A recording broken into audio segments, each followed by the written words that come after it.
Belum lama ini, sebuah akun media sosial membahas soal kedekatan Minahasa dan Belanda yang menyebut bahwa Minahasa adalah bagian provinsi dari Belanda.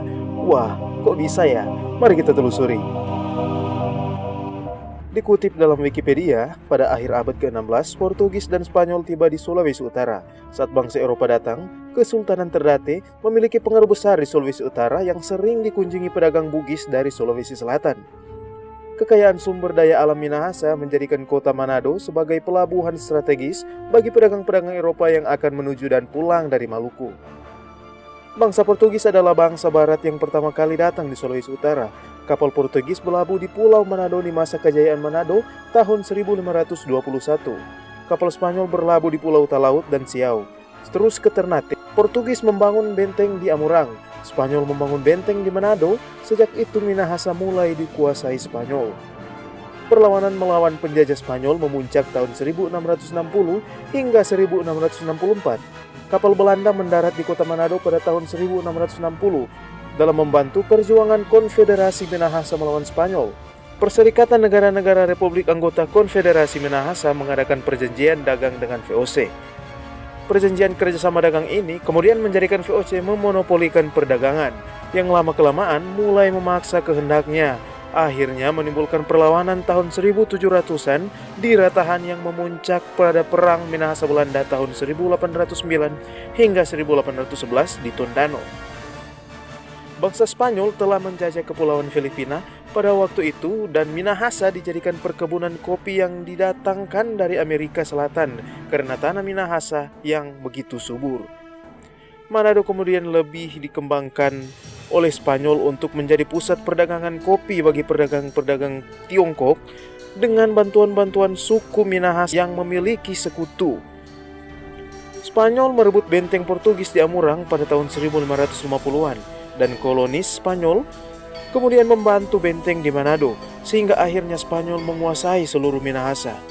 Dan pada abad ke-16, salah satu komunitas Indo-Eurasia pertama di Nusantara muncul di Manado. Raja pertama Manado, Muntu Untu, pada tahun 1630 sebenarnya merupakan keturunan setengah Spanyol. Spanyol kemudian menyerahkan Minahasa kepada Portugis dengan diganti oleh 350.000 dukat dalam sebuah perjanjian. Para penguasa Minahasa mengirim Supit, Paat, dan Lonto untuk bersekutu dengan Belanda untuk mengusir bangsa Portugis dari Minahasa. Pada tahun 1655 akhirnya mereka unggul, membangun benteng mereka sendiri pada 1958 dan mengusir orang Portugis terakhir beberapa tahun kemudian. Pada awal abad ke-17 Belanda telah menumbangkan Kesultanan Ternate dan mulai menutup pengaruh Spanyol dan Portugis di Nusantara. Pada 1677 Belanda menguasai Kepulauan Sangihe dan 2 tahun kemudian Robert Parkburg mengunjungi Manado.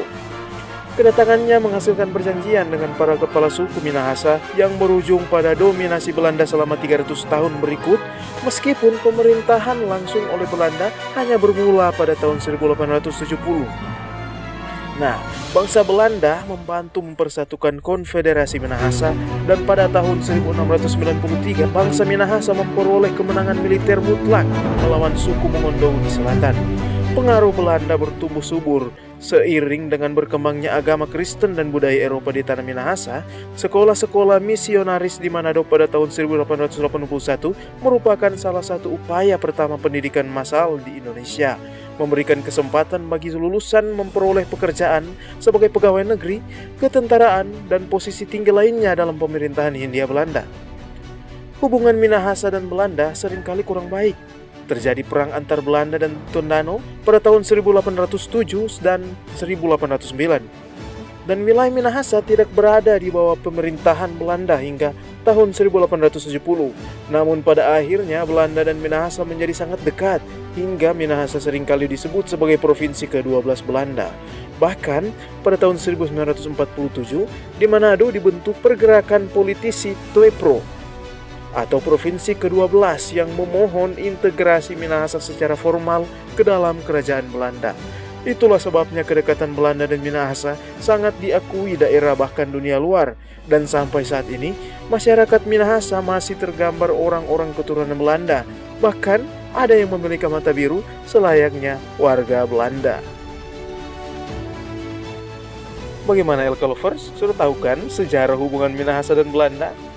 Tetap support channel ini, jangan lupa like, komen, dan share, dan jangan lupa subscribe untuk mengembangkan channel ini lebih baik lagi. Terima kasih.